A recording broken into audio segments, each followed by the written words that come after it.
কি নিয়ে এই ধর্ম আজকের এই ধর্মঘটে কেমন সাড়া পড়েছে? আজকে এই ধর্মঘটে সারা শিল্প শহরে কেমন পড়েছে?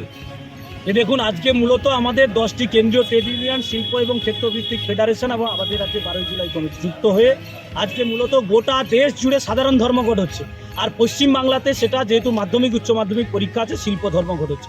আমাদের মূল দাবি যে কেন্দ্রে নরেন্দ্র মোদী সরকার যেভাবে শ্রমকোড লাগু করবার মধ্যে দিয়ে শ্রমিকদের সর্বনাশ করতে চাইছে, যেভাবে শ্রমিকদের অর্জিত অধিকারগুলিকে খর্ব করতে চাইছে এবং বিভিন্নভাবে শ্রমিকদের যে সামাজিক সুরক্ষাগুলি আছে সেই সুরক্ষাগুলিকে থেকে বঞ্চিত করতে চাইছে, তার প্রতিবাদ রয়েছে।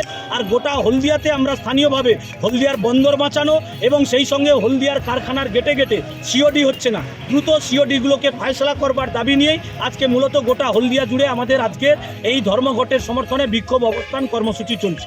সেই সঙ্গে সঙ্গে আজকে আমরা আইওসির গেটে, আইওসিতে যেমন এই কেন্দ্রীয় দাবিগুলি রয়েছে, তার সঙ্গে সঙ্গে আজকে গত 5 বছর ধরে এই আইওসিতে সিওডি ফয়সলা হয়নি। জিনিসপত্রের দাম বাড়ছে কিন্তু শ্রমিকরা তাদের নতুন করে বেতন চুক্তি হচ্ছে না, তার দাবি রয়েছে। পুলিশ ভেরিফিকেশন নাম করে শ্রমিকদেরকে হয়রানির শিকার হতে হচ্ছে।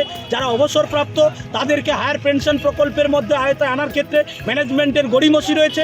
এই সমস্ত কিছু প্রতিবাদ রয়েছে, কেন্দ্রীয় দাবি, স্থানীয় দাবি নিয়ে আজকের আইওসির গেটে আমাদের এই অবস্থান বিক্ষোভ কর্মসূচি রয়েছে। শ্রমিকরা স্বতঃস্ফূর্তভাবে সামিল হয়েছে, ভয় ভীতি রয়েছে, তার মধ্যে কেউ প্রত্যক্ষ কেউ পরোক্ষ নৈতিক সমর্থন আমরা শ্রমিকদের পেয়েছি। আমরা উজ্জীবিত, আগামী দিনে বৃহত্তর লড়াই হবে এই দাবিগুলিকে নিয়ে। হলদিয়া শিল্প শহরের সমস্ত কারখানায় কি এই ধর্মঘটের প্রভাব পড়েছে? একইভাবে এই গোটা হলদিয়া জুড়ে একদিকে টাটা স্টিলে অবস্থান বিক্ষোভ শ্রমিকরা করছে, আজকে আইওসির গেটে হচ্ছে, এইচপিএলে হচ্ছে, রিমকিতে হচ্ছে, বন্দরের গেটে হচ্ছে, সর্বত্র শ্রমিকরা স্বতঃস্ফূর্তভাবে আজকের এই ধর্মঘটকে সফল করবার জন্য এবং এই কালা কানুন সমঘটকে অবিলম্বে প্রত্যাহার করতে হবে সেই দাবি নিয়ে আর স্থানীয় দাবি নিয়ে, হলদিয়াকে বাঁচানোর দাবি নিয়ে আজকে গোটা হলদিয়ার শ্রমিকরা রাস্তায় নেমেছে।